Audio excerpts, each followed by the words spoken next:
Communications Manager for MENA at the International Rescue Committee. Now, you've been patiently waiting in Perugia, Italy. I hope you'll understand we wanted to hear from the government sources, from those who are very much in charge of this rescue effort.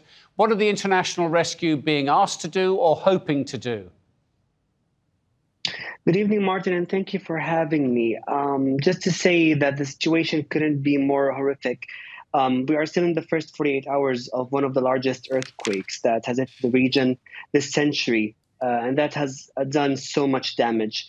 To talk about the International Rescue Committee, first of all, our priority was the safety and security of our staff, of our partners on the ground, and the clients that we work with. For now, we are scaling our response in both Turkey and northern Syria to respond to this tragedy. It's certainly an emergency. And in the case of Syria, it's an emergency within another emergency. What we're planning to do is to provide cash assistance, to provide basic items such as household necessities, providing safe space for women and children, and so on.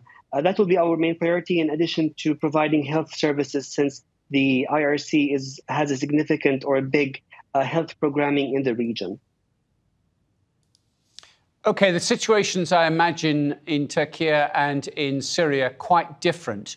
Just highlight that. Just explain that to us. What are the challenges are you facing, particularly south of the border?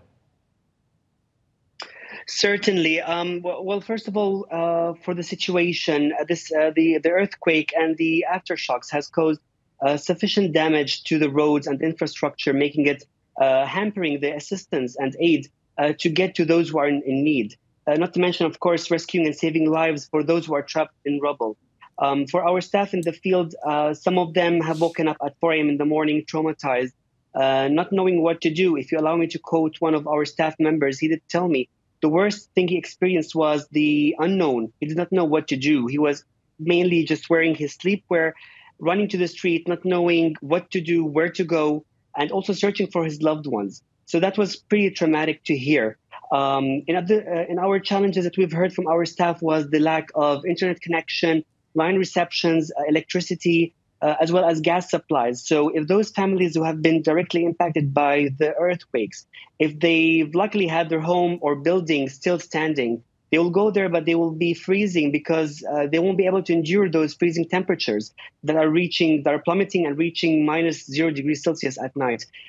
So the humanitarian need or the humanitarian aid is stark, and the need is immense for those hundreds of thousands of people who've been impacted by this emergency and this tragic incident.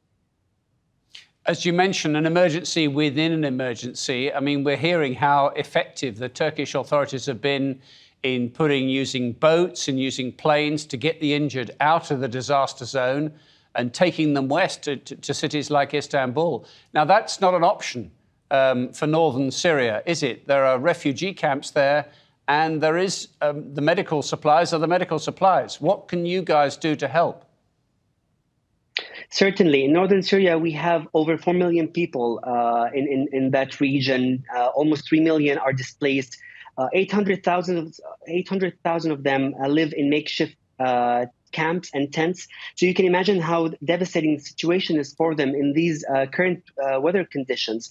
For those people, they've also endured a cholera outbreak, a devastated economy, the current winter conditions, the inflation, the high prices. So it's so many things happening.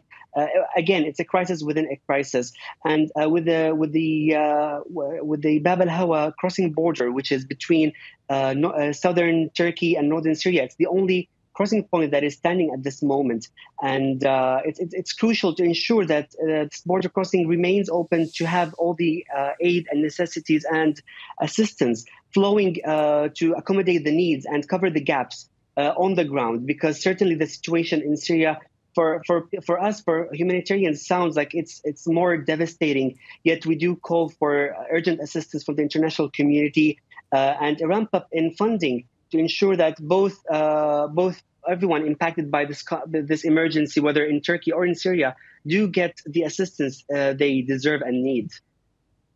Elias Abu Attar from International Rescue in the Middle East and North Africa, thank you so much for being with us.